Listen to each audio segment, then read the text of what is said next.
ડભોઈ ખાતે પવનપુત્ર અને રામ ભક્ત હનુમાનજીની જન્મ જયંતિની ભક્તોએ શ્રદ્ધાપૂર્વક ઉજવણી કરી હતી।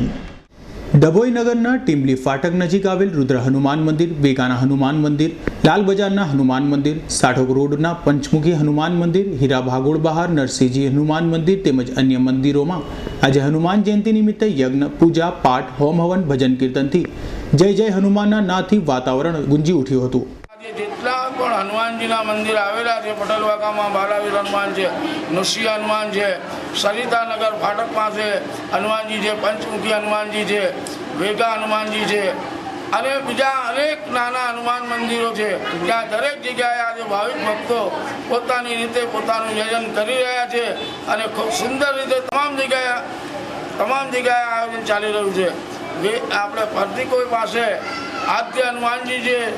અત્યાર સુધી તમામ જગ્યાએ ઉત્તર દિશાના મુખારવિંદવાળા હનુમાનજી જોવા મળેલા છે, પરંતુ કૃષિ પ્રેમવર્ધન ફરતી કોઈ હાસાપુરા ને સીમમાં આદ્ય હનુમાન બિરાજમાન છે, દક્ષિણાભિમુખના છે અને એનું પણ ખૂબ સત છે અને આજે પણ ત્યાં પણ ભંડારો રાખવામાં આવેલો છે।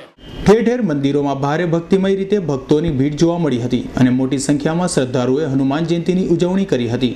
હસન ખત્રીનો રિપોર્ટ, S9 ન્યૂઝ, ડભોઈ।